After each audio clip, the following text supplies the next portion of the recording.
Hello everyone, this is Shadow. Due to copyright restrictions on YouTube, I can't publish many of the audiobooks you love. That's why I've created a special paid service where you can enjoy over 300 high-quality audiobooks from platforms like Webnovel, Pocket FM, Audible, Wuxia, and more. Each novel comes as a one-time purchase, no subscriptions, no hidden fees. After payment, you'll receive full access via Telegram, along with all future updates for that novel. You'll find a wide selection of your favorite genres and titles, always in premium audio quality. Check the full list of available novels in the description. DM me now to get your favorite stories in audiobook form and start listening today.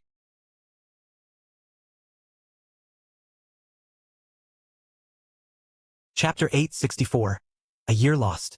The verdant, out-of-season growth surrounding the house sent a cold prickle down Ethan's spine. He dug into his pocket, fingers closing around his phone, and tapped the screen, but nothing happened. It was dead. Completely off. That alone told him more than he wanted to know. He had not been gone for a few days or even weeks. He raised his wrist and summoned the terminal interface of Shatterstar. His breath unconsciously held as the display flickered to life. The date stared back at him, and his heart skipped hard enough that it physically hurt. He had returned from Ascension Isle in April of 2025. Ethereal itself had only launched in October 2024. Even accounting for time distortion, that should have placed him mere months ahead at most. The terminal read, August 6, 2026. Over a year and 3 months had passed. A full year of his life had simply vanished. The weight of that realization had not yet settled when a worse thought followed immediately on its heels. If more than a year had gone by, then where was everyone? The house answered that question before his mind could fully form it. Dust lay thick across every surface, undisturbed, as if no one had set foot inside for months. They had left, or been taken. Shatterstar, call Lila, he said quietly. With his phone useless, the ship's internal communication system handled the call. Beep. Call successful. No response. His jaw tightened. Call Leo. Beep. Target device powered off. A chill settled deeper into his chest. Call Victor. Beep. He did not stop there. One name after another, every contact he trusted, every familiar lifeline. The result never changed. Offline. Unreachable. Gone. Ethan lowered his arm slowly, his expression darkening as the implications began to pile up. Whatever had happened during the year he was missing, it had swept up everyone he cared about. Whoosh, whoosh, whoosh. 3 figures burst into the range of his soul sense, moving with startling speed. They were on him almost instantly, their presence snapping from distant signatures to immediate threats in the span of a heartbeat. Who are you? The lead figure demanded coldly, speaking before Ethan could open his mouth. Ethan's eyes narrowed as he took them in. The long robes, the archaic cut, the plaques hanging at their waists. One side engraved with a number, the other depicting a massive temple floating above a storm-racked sea. Divine Sea Temple? He said flatly. The leader's gaze sharpened. So you recognize us. This area is a restricted zone. How dare you trespass? Seize him. At the command, Ethan's instincts surged, power coiling and ready to explode outward in lethal force. Then the word seize registered fully, and he paused. A restricted zone, openly enforced on land. Had the temple taken Lila and the others? Had something shifted while he was gone? The Divine Sea Temple had always worked through proxies, shadows, and intermediaries. Since when did they act so boldly in the open world? If they intended to drag him back to their stronghold, then perhaps that was exactly where he needed to go. Ethan let his power settle. The 2 enforcers moved in, gripping his arms and twisting them behind his back. To their eyes, he must have looked either terrified or pathetically weak, offering no resistance as they locked him in place. The leader stepped forward, expression unreadable, and produced a metallic collar from his robes. Beep. Danger detected. Energy suppression collar. Shatterstar's warning rang sharply in his ear, the first time the AI had ever interrupted him without prompting. At the same time, his soul sense recoiled as if burned. To his spiritual perception, the collar was a void, an absence, a blind spot that swallowed awareness itself. Only his physical eyes could perceive its shape. That changed everything. There was no circumstance in which that collar was touching his neck. Bare form. Savage swipe. Ethan roared, his body surging with explosive force. His muscles swelled as he twisted violently, wrenching both enforcers off balance and swinging them together like living weapons. Thud. The impact echoed heavily. The temple guards were far from ordinary energy users. A strike that would have reduced a normal human to pulp only left them crumpled and dazed, their bodies collapsing with no obvious external injuries. The leader froze for the briefest instant, shock flickering across his face before rage twisted his features. You attack temple guards? You're dead. The collar vanished back into his robes. One hand clenched into a fist while the other reshaped into a claw, slicing forward. The air itself tore apart with a shrill RIP as the attack surged toward Ethan. You're the dead one, Ethan snarled back. Crunch, crunch, crunch. Shimmering, bone-like material erupted around Ethan's right forearm and hand, forming a massive gauntlet that extended past his elbow, for brutal claws gleaming with pale light. Ursar's claws, the manifested form of the Twilight War spear. His clawed hand shot forward, meeting the leader's strike head-on. Snap. Af. As expected. Flesh and bone, no matter how refined, could not withstand a legendary-grade artifact. The leader's hand shattered instantly, the sound a wet mess. Ethan did not hesitate. His other claw descended toward the man's skull. A killing blow meant to end the fight then and there. Trapped and maimed, the temple agent made a desperate choice. With horrifying decisiveness, his remaining hand chopped down, not at Ethan, but at his own ruined arm. The limb severed cleanly, and the man blasted backward in a streak of black energy, rocketing skyward to escape. Ha! You temple rats! Your black grandpa's here! The booming voice rolled down from above just as the fleeing figure tried to gain altitude. The sky darkened unnaturally, as if ink had been poured across it, and a roiling black cloud formed directly overhead. Huh? A wounded one. The voice continued, amused. Heh! Lightning barrage. The temple agent looked up, panic finally breaking through his cultivated composure as he tried to veer away. Too late. Within the cloud stood Blackie, the black Chelan, grinning as he raised a single finger.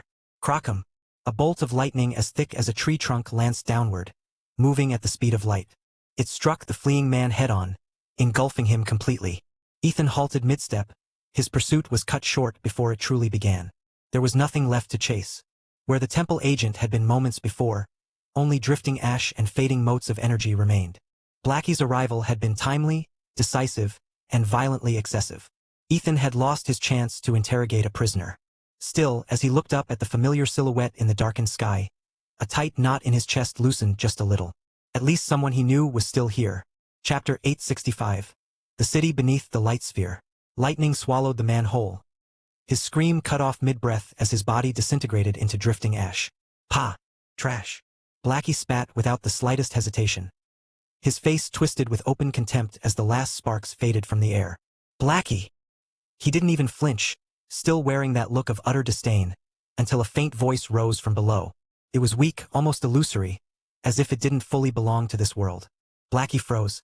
He snapped his head down, eyes widening as he stared toward the ground. A familiar face was looking back up at him, lips curled into an infuriatingly calm, knowing smile. B-boss. Shock and joy crashed into Blackie all at once. His body dissolved into a streak of lightning, and in the next instant he was already on the ground, standing right in front of Ethan. Boss, it's really you. It is you. Blackie grabbed him, arms wrapping tight as his voice cracked. Wah! You're finally back. Ethan endured the hug for about 2 seconds before the awkwardness became unbearable. He shoved Blackie off and grabbed him by the shoulders, his grip firm. Enough! What the hell happened? Blackie sniffed loudly, wiping his face with the back of his hand. I thought I'd never see you again. Not that. Ethan cut in, giving him a sharp shake. I'm asking about Lila and the others. And the Divine Sea Temple. How did their people come ashore? Did the restrictions break? Blackie stiffened, his expression turning uncertain. Lila and them, I don't know. I really don't. He hesitated, then hurried on. But the Divine Sea Temple, that was because of the energy pool. When the concentration hit a certain level, they could survive on land. It was like. He frowned, struggling to find the right comparison. Like fish in water, Ethan finished quietly, his eyes narrowing. Then what about this place? Why was it marked as their forbidden zone? Blackie had said earlier that Ethan had come back again, which meant he himself had returned here multiple times. I don't know that either, Blackie blurted out, clearly frustrated. I swear. Ethan let go and exhaled slowly. If even Blackie didn't know, then guessing was pointless. He would need answers straight from someone's soul. That thought made Shatterstar surface in his mind. Let's go. He didn't wait for a response. Ethan activated his humanoid combat mech, lifted off smoothly, and shot toward Shatterstar. Blackie hurriedly wiped his face and followed.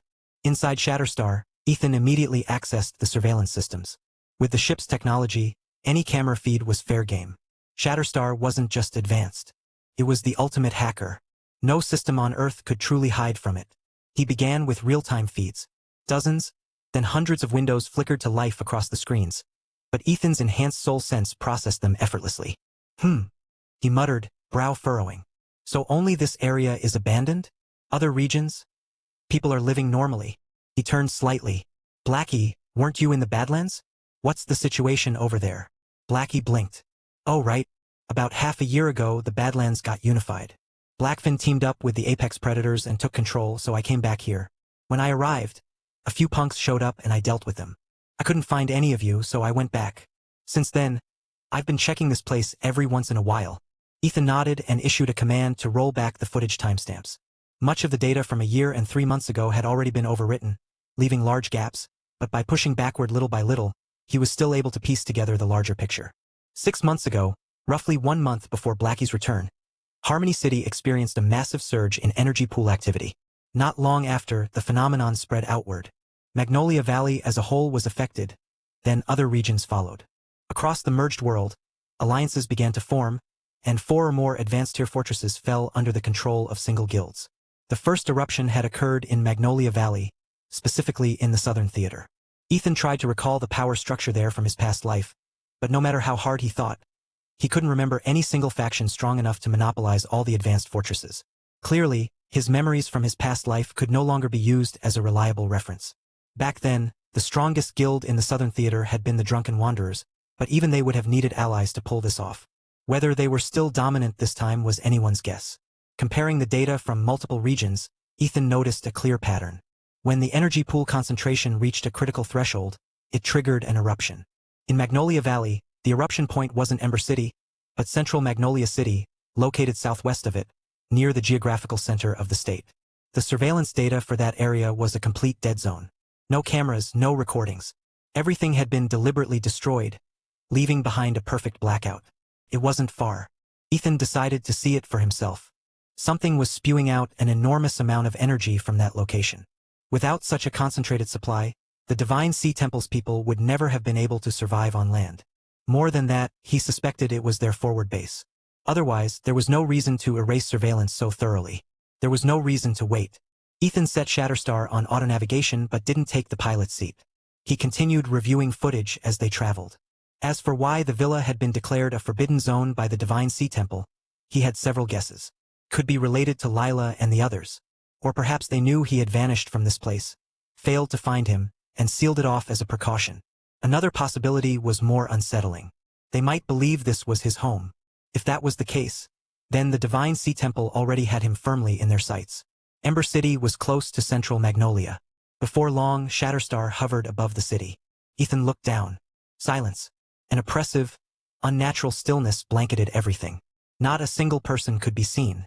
The entire city looked like it had been emptied overnight. Ethan, look at that! Blackie suddenly exclaimed, pointing downward in shock. Ethan had already seen it. A gigantic sphere of light dominated the city's center. Dense, overflowing energy seeped from it like mist, distorting the air. Is the mythic age arriving? Ethan murmured. This level of energy. On Earth, only the mythic age had ever produced eruptions this violent. And those eruptions had always originated from the Divine Sea Temple. The temple was like a massive reservoir, storing energy across eras. At the end of each great cycle of Earth, it would be destroyed naturally. Every creature within it held enormous reserves of power. In that sense, the Divine Sea Temple was a leech. Cultivated leech. Earth itself was like a sleeping giant. While it slumbered, the leech fed greedily on its blood. When the giant awoke, it squeezed all that blood back out, then crushed the leech completely. That blood was energy, the fuel the gods of the mythic age used for cultivation. But it was never infinite. There was always a limit. Seen that way, the Divine Sea Temple was less a leech and more a herd of fattened livestock, raised carefully by Earth and slaughtered when the cycle ended. Ethan had thought about this before, but this wasn't the mythic age. So where was this energy coming from? He issued a command to Shatterstar to analyze the sphere. The response came almost instantly. Beep. Analysis complete. Source identified. Grand Ethereal Array. Chapter 866. Traces beneath the polar snow. Grand Ethereal Array. The final 3 words echoed in Ethan's mind, unfamiliar yet carrying a deep, unsettling sense of recognition. It wasn't just ethereal or array on their own. It was the combination that mattered. Together, they implied something far beyond the ordinary. The path of ethereal contained countless branches, each distinct from the next. Could this massive sphere, gushing with dense energy, represent one of those branches? A manifestation of the ethereal focused on arrays, taken to an extreme? If so, then what kind of array master had reached such an absurd level? And who had built an array like this in this place? More importantly, where was all this energy coming from? Ethan narrowed his focus, extending his perception to feel the aura radiating from the sphere. Almost immediately, he felt something was wrong. This energy was incompatible with the power that flowed from the ethereal system. At the same time, it didn't match the signature of the Divine Sea Temple's inhabitants either. The energy from ethereal wasn't originally native to Earth. The Divine Sea Temple's energy, on the other hand, was undeniably part of Earth's essence. So this energy spilling out of the sphere, threaded with faint gray strands, what was it? Divine Sea Temple energy carried a deep blue tint, like seawater under moonlight. Ethereal energy was milky white, intangible, almost dreamlike. From Ethan's current perspective, the ambient energy saturating Earth felt hopelessly muddled. Gray intertwined with white in a chaotic weave. He had no idea what absorbing that mess would do to an energy user. He kept it all at bay using his soul sense. The energy circulating within his body was a pale green, stable and familiar. That strange gray energy? He wasn't letting it anywhere near his system. Even with a constitution capable of refining and expelling almost anything, he had no desire to let that unknown filth take a leisurely tour through his insides. This eruption felt wrong. Deeply wrong. "Oh, right?" Ethan said suddenly, turning his head. "Blackie, is ethereal still operational?" "Huh. Never mind. You wouldn't know." One look at Blackie's blank expression confirmed it. The guy had never even logged into the game. Ethan shifted his focus again. "Actually, Shatterstar, the continuous surveillance order I issued on Sandra, is it still active?" He had given Shatterstar a real-time monitoring command back then. Unless he had explicitly revoked it, the ship should still be observing. Beep. Retrieving feed. Shatterstar didn't respond verbally. Instead, it immediately pulled up the footage. A video file spanning more than a year appeared before Ethan's eyes. The progress bar showed it was live, still updating in real time. The screen was filled with an endless expanse of blinding white snow. "Where is this?" Ethan asked. Shatterstar remained silent. Ethan dragged the playback slider. As the footage skimmed forward, he saw that for an incredibly long time, Shatterstar's surveillance had been locked onto this static, snow-covered scene. He continued dragging, skipping through nearly two-thirds of the massive file. Then, suddenly, a shadow flickered across the screen. Ethan stopped instantly. With a file this long, even the slightest movement of his finger skipped a significant stretch of time. When he lifted his hand, a group of people filled the screen. A group he recognized immediately. Uncle Jed, Regis, Leo, Victor, Dragon Child, Markham. They were all there. But Lila was missing. So were Rainey and Amber. Ethan's heart tightened. Why were they all here? Had something happened? At the front of the group, a gigantic wolf was charging forward. Shatterstar's primary perspective was locked onto it, which meant Sandra and her father were riding on its back. With them was a young girl, unmistakably the Wolf Clan's princess. The giant wolf was sprinting at a terrifying speed. Behind it, Uncle Jed and the others struggled to keep up. Jed and Regis kept glancing over their shoulders, their expressions tense with unmistakable worry. Then Ethan noticed Leo. Leo was wearing the humanoid combat mech Ethan had personally given him. But its side was torn open by a massive, jagged gash, as if something had ripped straight through it. Ethan's brow furrowed sharply. What could damage that mech? It had been built by Shatterstar itself, using materials far beyond Earth's standard technology. Suddenly, the giant wolf vanished. It looked as if it had run straight into an invisible barrier or seal. Regis and the others disappeared one after another, swallowed by the same unseen boundary. The footage froze on the empty, snow-covered landscape. Only for a moment, a lone figure appeared. Ethan's eyes narrowed. This was the shadow that had made him stop scrolling. The man was from the Divine Sea Temple. He wore robes of violet and gold, embroidered with intricate metallic thread. A plaque hung from his belt, engraved with a single number, 01. His face was concealed behind a mask. The man searched the area methodically but found nothing. He was clearly the one pursuing Leo's group. And judging by the damage to the mech, he was likely responsible for that as well. Ethan's attention lingered on the plaque. It was their ranking system, 1 through 108. He remembered the steward he'd seen at the Serenity Hotel. That man's plaque had read 03. And that steward had died centuries ago. If the Divine Sea Temple didn't recycle their numbers, then this 01 was at least several hundred, possibly over 1,000 years old. A few strands of hair and beard were visible beneath the man's hood and mask. Jet black, not a hint of white. The steward continued searching for a long while. Then, without warning, he clutched his chest and began gasping violently, as if he were suffocating. In a panic, he pulled out a vial and took a deep gulp. The choking subsided almost instantly. Ethan's gaze sharpened, locking onto the vial.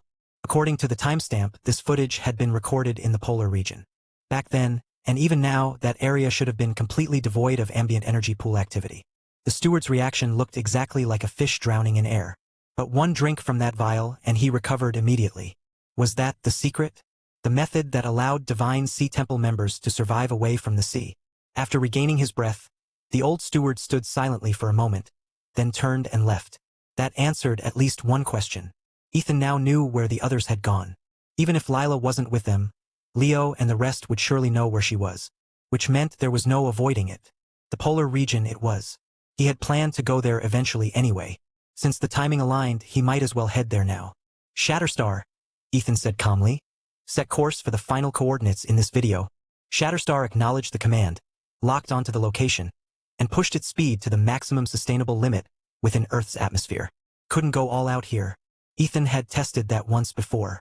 At full power, atmospheric friction would rip Shatterstar out of its stealth field, turning it into a blazing meteor. On Earth, its thrust was capped at 15%. Even so, it was blisteringly fast. In roughly 20 minutes, the view outside shifted into an endless stretch of pristine white. They had entered the polar region. Shatterstar didn't slow, slicing through the frozen sky like an arrow aimed at its mark. Then Ethan felt it. A faint tug, almost imperceptible. A subtle sense of being drawn toward something. Even from within Shatterstar, he instinctively turned his gaze in a specific direction, staring out into the vast white void. Chapter 867. Knocking on a hidden gate. Ethan felt that faint, almost intangible pull again and instinctively turned his gaze toward it. The sensation tugged from a direction that formed a sharp angle away from Shatterstar's current flight path, subtle yet persistent. He hesitated, forcibly suppressing the urge to follow it. Right now, his worry for Lila, Amber, and Rainey burned far hotter than curiosity. As for Leo and the others, he was considerably less concerned. They had been guided here by Xenon and the Wolf Clan princess, after all. That alone made them, at least on paper, beneficiaries of the Moonfrost Direwolf clan. And whatever barrier or seal the clan had established in the polar region was clearly formidable. Even that ancient Divine Sea Temple steward had searched exhaustively and found nothing. The real question was whether Ethan himself could uncover it. Shatterstar scans had detected no abnormalities whatsoever. It was as though Leo's group hadn't simply hidden themselves, but had stepped into a space detached from Earth itself. His thoughts were cut short when Shatterstar came to an abrupt halt. Beep. Destination reached. We're going down, Ethan said calmly. As he spoke, the ship's hatch hissed open. Blackie leapt out without hesitation, bounding forward and shifting back into his true form mid-air. Ethan jumped onto his back, planting his feet between the massive beast's shoulders as Blackie descended. They landed with a soft crunch, snow compacting beneath them. The cold hit instantly. Even through his heavy coat, the polar chill slammed into him like a physical force, sharp enough to sting his skin. Ethan was about to circulate his energy to form a protective barrier when his energy core suddenly trembled. The celestial orrery within him stirred. 2 rings of light rotated inside his core, one gold and one violet. At first, there had only been the gold. The violet had appeared later. Ethan knew what they were. One was the sacred body essence he had received from Amber. The other was the abyssal void energy originating from Rainey. He had tried to command them in the past, but they followed their own rhythm, indifferent to his intent. This time, the golden ring pulsed. A soft, warm glow blossomed outward, enveloping him in an instant cocoon of golden radiance. The brutal cold vanished as if it had never existed, replaced by warmth and a faint, sunlit scent that instantly brought Amber to mind. That warmth, that presence. His chest tightened before he could stop it. "Boss, there's nothing here." Blackie's voice boomed across the frozen plain, deep and resonant in his true form. The sound snapped Ethan out of his reverie. He opened his mouth to tell Blackie to keep it down. This was the polar region. Sound carried disturbingly well, and the snowpack was unstable. A loud noise could easily trigger an avalanche or crack open a hidden crevasse. But before he could speak, a deep, groaning rumble echoed through the air. A kilometer ahead, A distant snow-covered peak shuddered violently. Then, with a thunderous roar, an immense mass of snow broke free and began cascading down its slope. Watching the avalanche thunder its way downward, Ethan let out a slow breath. Keep your voice down. That peak was far enough away, thankfully. Otherwise, we'd be digging ourselves out right now. With their abilities, being buried wouldn't be fatal. But it would be unpleasant, time-consuming, and completely unnecessary. Blackie snorted, a cloud of frost billowing from his nostrils. TCH. Ethan ignored him and jumped down from his back. He spread his soul sense outward, carefully sweeping the area. He was certain. This was the exact location from the footage where Leo and the others had vanished. This had to be the entrance to the Moonfrost Direwolf clan's territory. Yet no matter how finely he combed the area, he found nothing. No hidden door. No spatial distortion. Not even the faintest ripple. Nothing at all. Blackie, Ethan said suddenly, stopping his search. Make some noise. Blackie stared at him, utterly confused. Huh. Just moments ago he'd been scolded for being too loud. Now he was being told to do the opposite. But the unwavering look in Ethan's eyes told him this wasn't a mistake. Oh! Blackie rumbled. His body shimmered, his dark fur shifting into a volcanic crimson. Waves of intense heat rolled outward, instantly melting the surrounding snow into thick clouds of steam. He was drawing on his fire affinity. A massive fireball condensed in his jaws. Whoosh! It streaked through the air toward a distant snow-covered peak. Whoosh! Whoosh! Whoosh! 3 more fireballs followed in rapid succession, each aimed at a different mountain. Boom! Boom! Boom! Boom! The fireballs expanded mid-flight, and each impact erupted into a towering pillar of flame and steam that surged 100 meters into the sky. The thunderous blasts echoed across the frozen wasteland. When the smoke cleared, the peaks of 4 mountains were simply gone. Vaporized. Scalding torrents of meltwater rushed down the slopes, hissing violently, only to flash freeze moments later into jagged formations of black ice. Ethan stood at the presumed entrance point, arms at his sides, frowning slightly. He waited. 1 second passed. Then another. A full minute went by.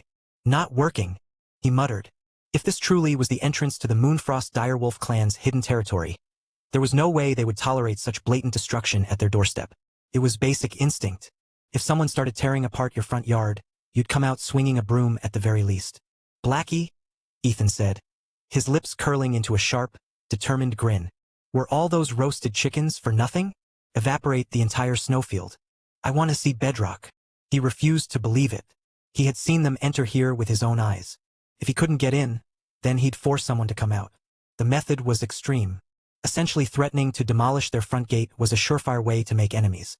But right now, Ethan wasn't thinking that far ahead. He'd gone to see that damned monkey for what felt like minutes, only to return and find more than a year gone. The world utterly transformed, and the 3 most important women in his life missing. Even if Leo's group was inside, he was still worried. Being labeled benefactors meant nothing if the clan was fickle or honorless. Xenon was likely low-ranking at best, and the little princess was a runaway who had probably been grounded the moment she returned. Their words might carry no weight at all. When Blackie heard the phrase, roasted chickens for nothing, something visibly snapped. It was like poking a dragon's pride. Raff! Boom! His body expanded explosively, swelling to a staggering height of nearly a kilometer. His form shifted again, blazing into a brilliant sapphire blue. Arcs of lightning coiled around him like enraged serpents, snapping and crackling through the air. Electricity was his true domain. At this scale, the heat generated by the lightning far surpassed even his fire form, amplified by his colossal size. Ocean of thunder! Blackie roared, his voice shaking the sky as power gathered for a cataclysmic release. At that exact moment, Ethan's soul sense twitched sharply. Cease! An unfamiliar voice, stern and commanding, cut cleanly through the air. Ha! Blackie snarled, his glowing eyes swiveling toward the source. A white-haired old man had appeared silently before Ethan. You tell me to cease and I'm supposed to listen? You think my boss's words are just hot air? Ethan had been about to stop Blackie the instant the stranger appeared. But the old man had spoken first. And then Blackie, the magnificent idiot, had gone and opened his mouth. Ethan, who had already begun to raise his hand to signal a halt, slowly lowered it again. He couldn't back down now. If he called Blackie off after that retort, it would quite literally mean his own command was hot air. The irony was painfully clear and supremely irritating. He had no desire to make an enemy of the Moonfrost Direwolf clan. But Blackie's bluster had backed him into a corner. Now it was a choice between avoiding conflict or admitting his own authority meant nothing. Internally, Ethan cursed Blackie thoroughly, in every direction imaginable. Chapter 868. Dragged down from the sky. The white-haired elder turned his gaze toward Ethan and immediately caught the flicker of pure, unfiltered awkwardness on the young man's face. Then his eyes shifted to the kilometer-tall Chelan looming beside him, and the words that beast had just spat out echoed unpleasantly in his ears. The patriarch's expression darkened. What made it worse was the pressure. The oppressive aura radiating from the black beast wasn't subtle. It pressed down on the world like a tangible weight, heavy enough to make even seasoned warriors instinctively tense. This elder was none other than the current patriarch of the Moonfrost Direwolf clan. The first avalanche had already thrown the clan's hidden territory into high alert. Uncle Jed, Leo, the others, and a large number of the clan's warriors had gathered at the concealed entrance almost immediately. Yet no one could leave, not even Uncle Jed's group. Only the patriarch possessed the authority to open the passage freely. The last time he had tried to venture into the human world to search for his daughter, the clan elders had blocked him outright, citing the dangers beyond the barrier. In the end, it had taken the combined effort of several elders just to open a temporary channel, narrow enough for Xenon alone to slip through. And now, the patriarch had emerged just in time to witness disaster. He had seen the black beast hurl four volcanic orbs, melting entire ice mountains into molten ruin. Then, the moment he stepped outside the barrier, that same beast began swelling to a titanic height, roaring about something called an ocean of thunder. The shock nearly stole his breath. A black Chelan. How could he, as patriarch, have failed to recognize a legendary divine beast? From within the barrier, he hadn't sensed the creature's presence at all. But the instant he emerged, the pressure struck him like a crashing tide, almost forcing him to revert to his wolf form on the spot. Only his own formidable energy kept him standing. What galled him most wasn't the beast itself. It was the fact that this monstrous Chelan was obeying a human. And worse, that human had clearly been about to stop it, only to hesitate because of the Chelan's insolent retort. So now the patriarch stood there, helpless, watching his front yard hover on the brink of annihilation. Just who in the world are these people? The group that had entered the clan's territory 6 months ago had included powerful individuals, perhaps even peers. But none of them carried this kind of innate, bloodline-deep pressure. And now this, a black Chelan, a mythical divine beast whose noble bloodline exerted crushing dominance. The Moonfrost Direwolves were a top-tier beast clan, but between them and a divine beast, there existed an unbridgeable chasm. The Chelan's lightning began to crackle and spread. The patriarch's heart sank. It's over. We're about to become the laughingstock of every beast clan from here to the equator. Then the lightning erupted. Countless arcs of sapphire lightning, flecked with starlight blue motes, burst outward from Blackie. They didn't strike downward. They flooded the region, engulfing everything within 100 kilometers in an instant. The lightning passed straight through the patriarch's body. He stiffened, bracing for pain that never came. Instead, the blue sparks clung to his fur and robes like shimmering dust, coating him in a layer of faintly glowing specks. Ha! The patriarch blinked in disbelief. Ethan was just as confused. There was no destructive force in those arcs. No killing intent. No impact at all. Found you! Blackie bellowed. Ocean's fury. As both men struggled to process what was happening, Blackie tilted his massive head upward. The sea of lightning churned violently, then surged like a tidal wave toward a single point in the empty sky. Ethan's soul sense finally caught it. Several kilometers above and off to the side, a distorted silhouette shimmered into view, outlined by clinging blue starlight. It was humanoid, yet the figure seemed to exist half a step out of reality, suspended in a void between layers of space. The lightning tide slammed upward. Boom, boom, boom, boom, boom. Each arc detonated on contact, unleashing concussive thunder that rippled through the heavens. The barrage triggered avalanches across nearby peaks. Ancient glaciers split open with groans that echoed like the cries of the earth itself. For a brief, terrifying span, the polar region became pure cataclysm. Across the world, observatories erupted into chaos. Urgent alarms blared as massive electromagnetic storms were detected in the polar region, something never before recorded. Every organization with access to satellite feeds turned their eyes south. Then, in the next instant, every alarm died. Screens fizzed into static. Ethan had issued the command reflexively. Shatterstar scrambled everything. He hadn't expected Blackie to go quite this far, but damage control was no longer optional. Still, one question burned in his mind. Who was that in the sky? The answer revealed itself as the artificial storm dissipated. When the last traces of lightning faded, the sky cleared completely. Hovering in the air was an old man bathed in deep aquamarine light. He wore a mask. A plaque engraved with 01 hung from his belt. His robes were violet and gold. The Divine Sea Temple Steward. The same one from the footage. The one who had been hunting Leo's group. Ethan hadn't sensed him at all. He shot a sharp glance at Blackie. The Cheelant's gaze remained locked on the sky, his posture tense, muscles coiled. "Don't look at me, boss." Blackie's voice echoed in his mind. "I didn't sense him either, but Ocean of Thunder is my domain. The moment I activated it, I knew we weren't alone." Ah, Ethan thought. A domain skill. Another piece of the puzzle clicked into place. So the Black Cheelant finally shows itself. The floating elder's voice boomed, completely unaffected by the storm that had just engulfed him. "That would make you Ethan Selim, I presume?" Ethan squinted up at him. "What's it to you, old man? You're the one chasing my friends." "Boss?" Blackie muttered, his voice low and dangerous. "The old fart's talking down to us. Want me to go up there and rearrange his face?" Ethan snorted. "Go up? That'd be giving the pompous bastard too much credit." As the words left his mouth, a flash of light burst from between his eyebrows. A seal no larger than a fingernail shot skyward, climbing 10,000 meters in the blink of an eye. Sigil of the Wild Legion. Skylock. The seal was none other than the sigil of the Wild Legion, obtained in the Sea of Death. Possessed two supreme effects. One was bloodline suppression against beast clans. The other was an absolute anti-flight domain. Ethan had used Skylock before to ground airborne monsters. He just never expected to use it because he couldn't fly, and some arrogant ancient geezer was posturing above him. "Insolent whelp!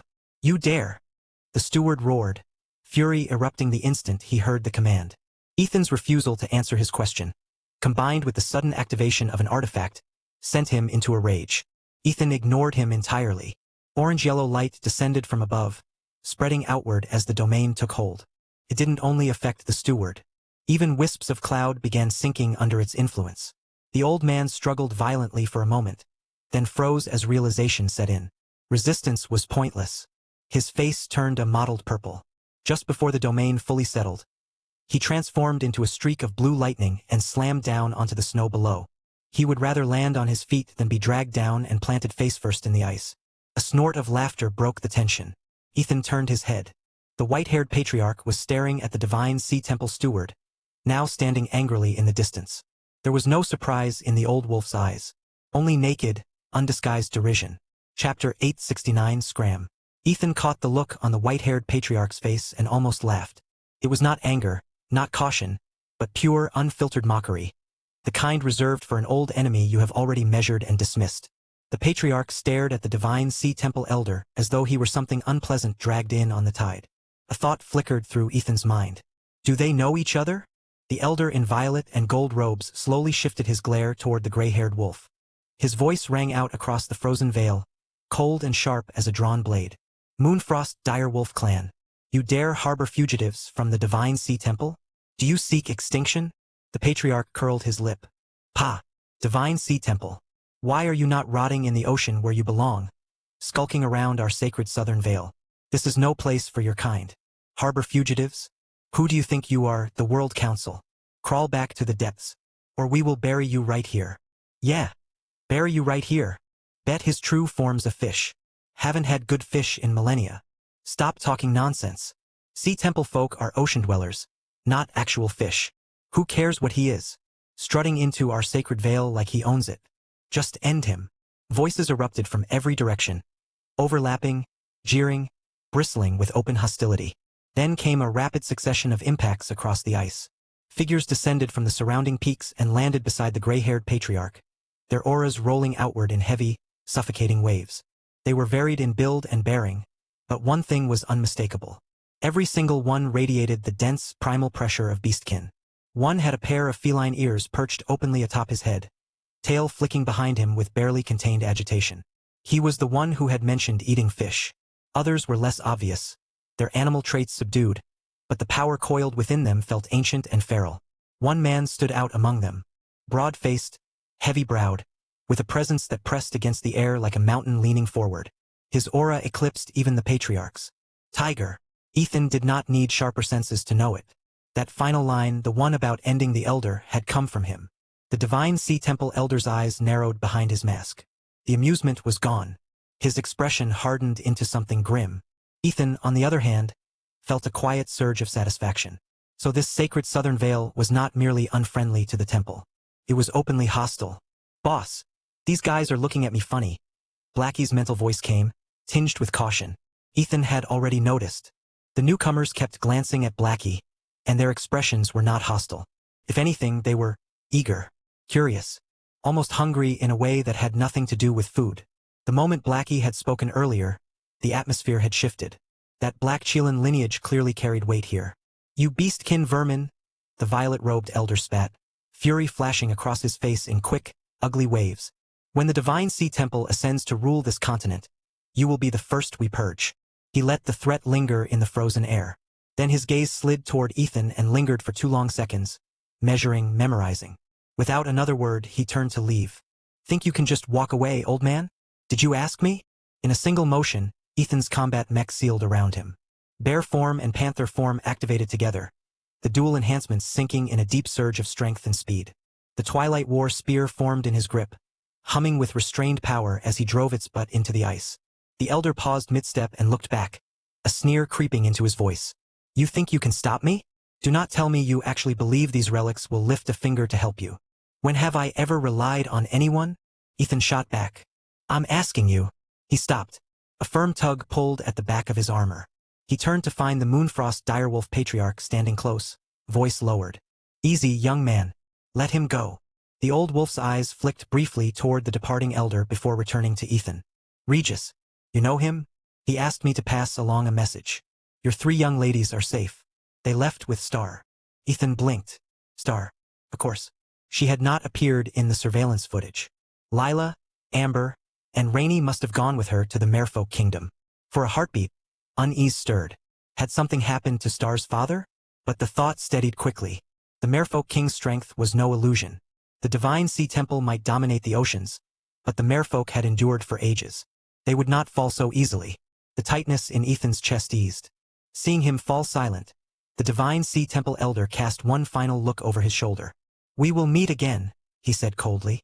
"Unless you plan to hide here forever." Scram! Blackie's single word cut through the air like a stone tossed into still water. The elder's shoulders trembled. For a moment, it seemed he might turn back and unleash everything. Instead, he flicked his sleeve sharply and shot across the ice in a streak of blue light. Above them, the Skylock domain still loomed, stretching 100 kilometers in every direction. For that distance, he would have to run. Silence settled, broken only by the wind. Then the gray-haired patriarch turned to Ethan, his hostility melting away as if it had never been there. "Young man, why not come inside? Be our guest." "Zakier, you have some nerve inviting him on your own scorched doorstep." The broad-faced tigerkin rumbled, cutting off the others before they could speak. His voice carried easy authority. "Young man, how about visiting my Cloudfang tiger clan instead?" The moment he finished, the rest fell quiet. A few exchanged knowing looks. Whatever the hierarchy here, the Cloudfang representative stood near its peak. Zakier was not intimidated. He lifted his chin stubbornly. "He came looking for my clan." The tigerkin elder slowly gestured at the shattered peaks and fractured glaciers surrounding them. "Oh? By demolishing your front gate." Zakier flushed, teeth baring briefly. Then he drew himself up. "His friends are guests in my halls. Let the young man decide for himself." He looked at Ethan expectantly. Ethan surveyed the gathering of formidable beastkin and allowed a small, crooked smile to form. "First, thank you for the enthusiastic welcome. But let us be honest. You are not really inviting me." His gaze drifted pointedly toward Blackie. A few of them had the decency to look slightly embarrassed. Ethan gave a soft chuckle. "How about this? I will reunite with my friends first.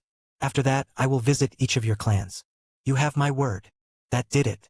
Even the stern Cloudfang elder's expression shifted, eagerness flashing across his features before he smoothed it away. "Very well. We shall take our leave. Send word when you are ready. We will provide an escort." He wasted no time. With a final raised brow in Zakir's direction, half challenge and half amusement, he vanished. The others followed suit, offering brief farewells. A few leaned in to murmur things into Zakir's ear. The cat-eared one discreetly pressed something into the patriarch's palm before darting off with an almost boyish grin.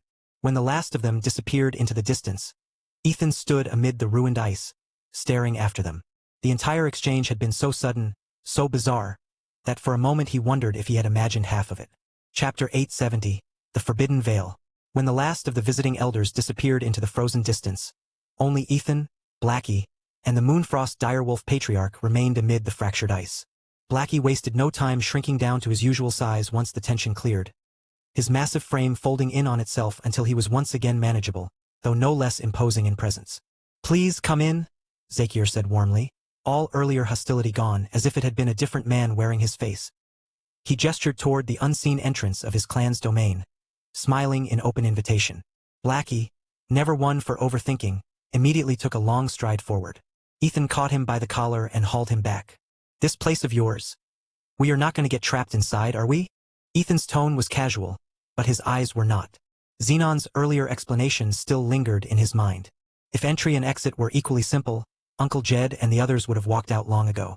Whatever barrier protected this place clearly favored keeping things in as much as keeping things out. Zakier did not feign ignorance.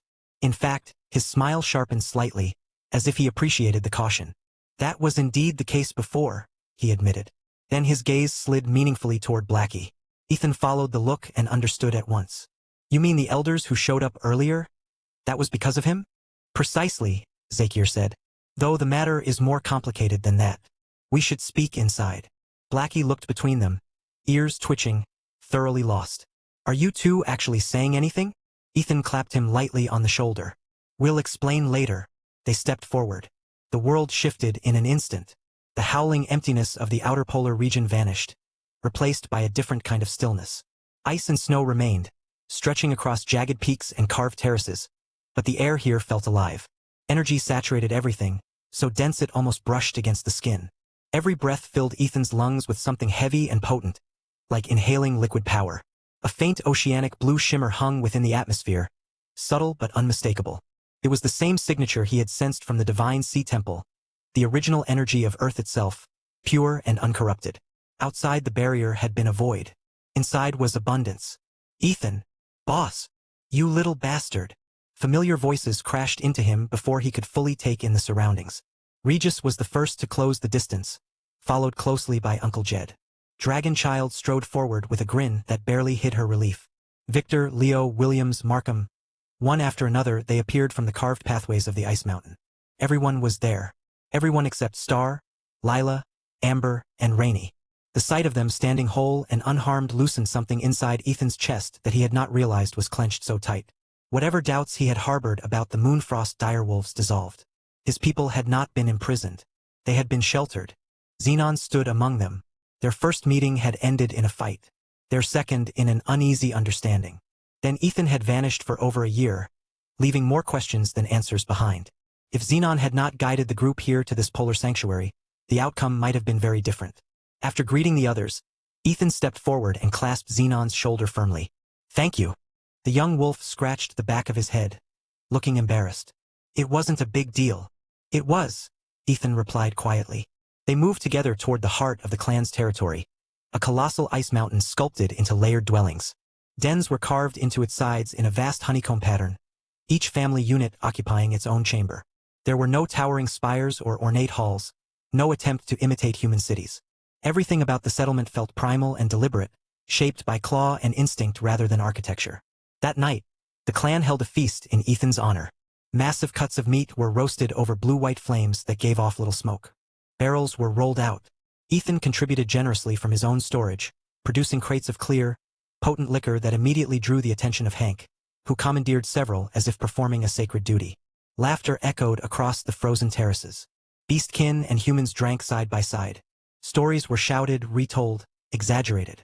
For a few hours, the tension of looming wars and hidden enemies receded beneath the simple comfort of shared warmth in a land of eternal frost. When the revelry finally thinned and the polar night deepened into silence, Ethan found himself standing alone on a high ledge overlooking the settlement. The mountain glowed faintly under the aurora-lit sky, its many dens scattered like constellations across ice. The population did not match the housing. Too many chambers stood dark. "Our births grow fewer each generation.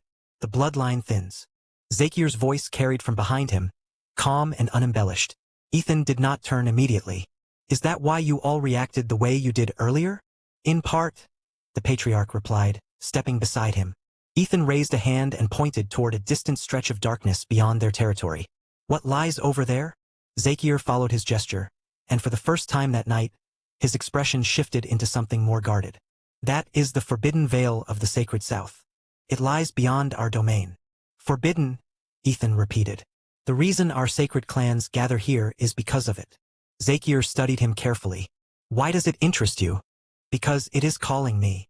Ethan kept that to himself. The pull he had felt earlier had not been imagination. It tugged at something deep within him, something tied to his very constitution. His mother's words surfaced in his mind.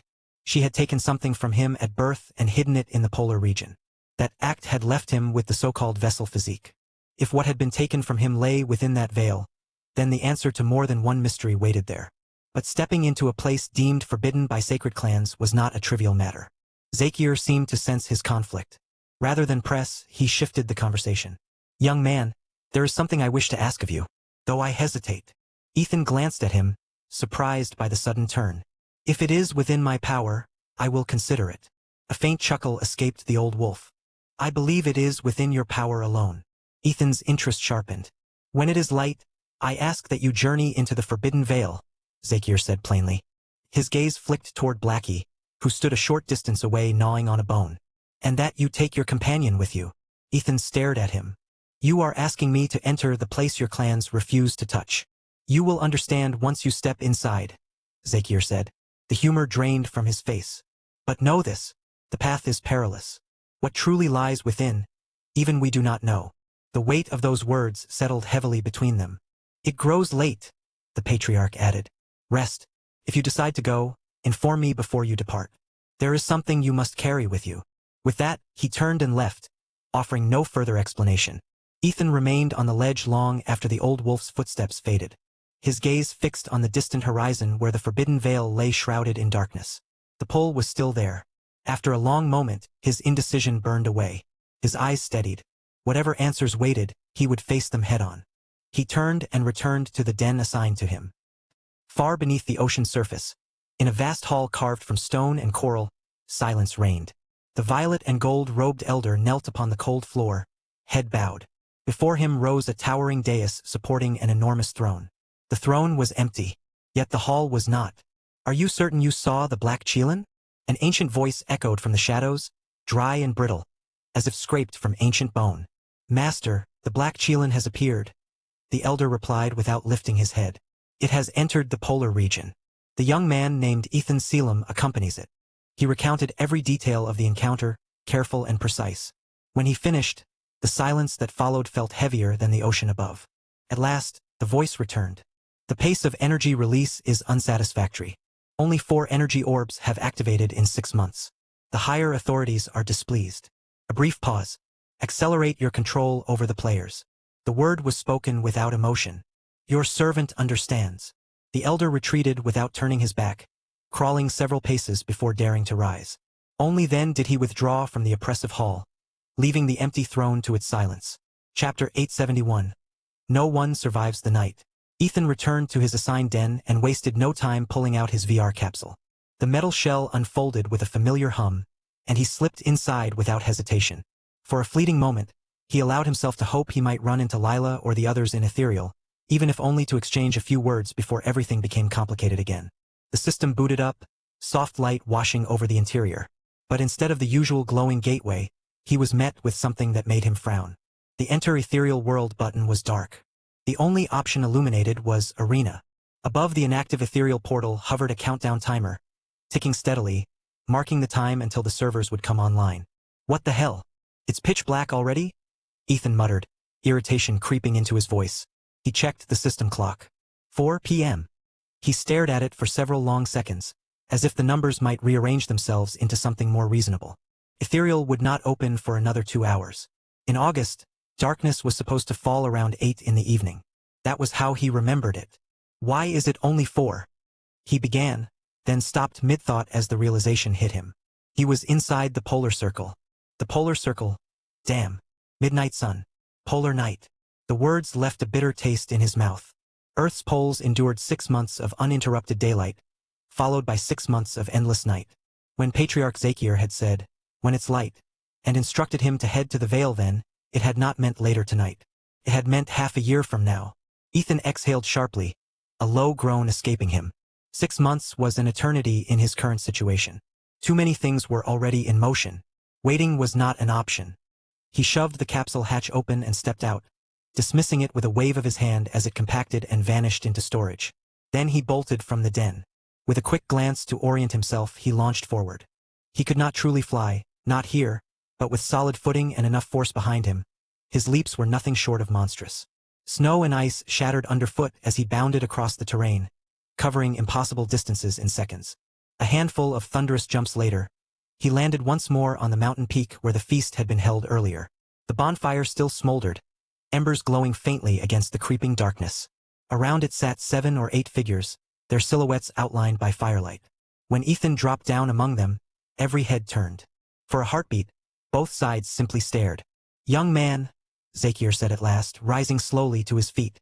His tone carried a hint of confusion, as though Ethan's presence disrupted an expected order of things. "Shouldn't you be resting? You all are?" Ethan let his gaze sweep across the group. These were not the younger warriors from the feast. These were the elders, the true power behind the clans.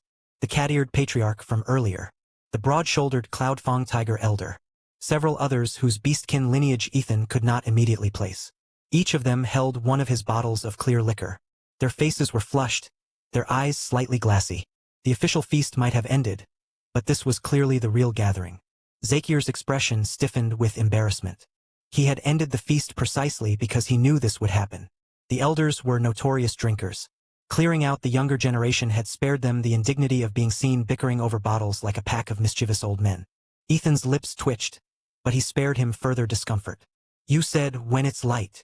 His voice turned direct, all humor gone. "Does that mean I'd have to wait 6 months for the cycle to change?" Zakir hesitated, then nodded grimly. "I can't wait that long," Ethan said plainly. "I'm leaving now." The words cut through the firelit air like a blade. "What?" Several elders straightened at once, their earlier lethargy vanishing. "You'd enter the forbidden veil during the night?" Ethan frowned slightly at their reaction. "Is there that much difference between entering during the day and the night?" "Difference?" The cat-eared elder shook his head so vigorously his ears quivered. "During the day, the dangers are merely survivable. During the night, no one who enters has ever come out alive." The others chimed in at once, overlapping warnings filling the air. Their earlier drunken ease was gone, replaced by unmistakable tension. Ethan watched them for a moment, then gave a crooked, knowing smile.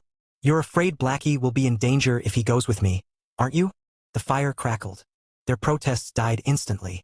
Uneasy glances passed between them, including Zakir. "So I'm right," Ethan continued, patience thinning. "Blackie is the key to breaking some kind of seal for you. That's why you're so nervous." Silence reigned, then their widened eyes. They stared at him as if he had reached into their chests and pulled out a secret none of them had spoken aloud. "Well," Ethan said, "are you going to keep staring at me? Or are you going to explain?" Zakir began, rubbing his brow. "I will explain." "Explain what?" Another voice cut in, deep and edged with restrained irritation. "You've never been inside." It was the Cloudfang tiger elder. He appeared younger than the others, but when he spoke, the shift in atmosphere was immediate. Even Zakir fell silent. Authority radiated from him, not loud, but unquestioned. To Ethan's mild surprise, the other elders suddenly looked excited. They dragged over small stools, sat down in a semicircle, reopened their bottles, and produced snacks as though settling in for entertainment. 300 years, the cat-eared elder muttered with glee. "We asked him for 300 years, and he never told us a word. Finally, we get to hear it." The Cloudfang elder shot him a sharp look before releasing a long, heavy sigh. 300 years ago, he began, voice steady. "I was not clan head. I was young, arrogant. I believed there was nothing in this world that could truly threaten me." He gestured toward the cat-eared elder. "Nightclaw and I were consumed by curiosity. So we did what fools with power often do. We snuck into the forbidden veil." The fire popped softly as he continued, and for the first time that night, not a single elder interrupted. An hour later, 2 dark figures streaked across an endless white expanse. "Boss, where are we going?" Blackie asked, keeping pace just behind Ethan in humanoid form, his breath barely visible in the freezing air. They were not flying. They ran.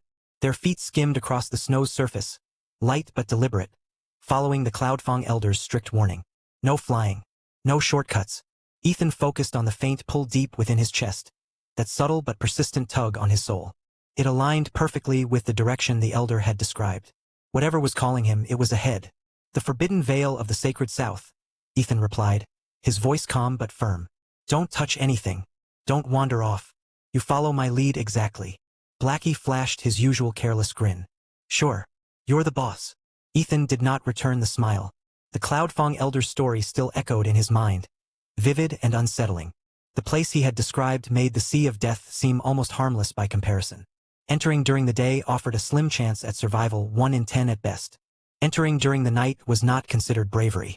It was suicide. And yet here they were. As they advanced, the terrain shifted.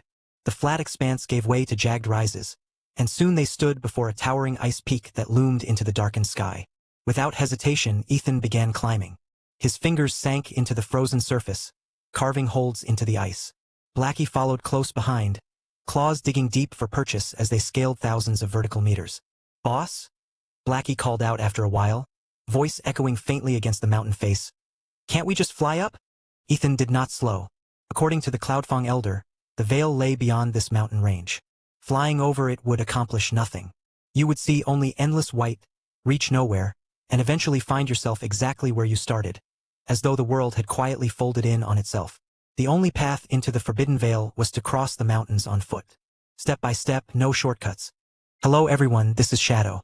Due to copyright restrictions on YouTube, I can't publish many of the audiobooks you love.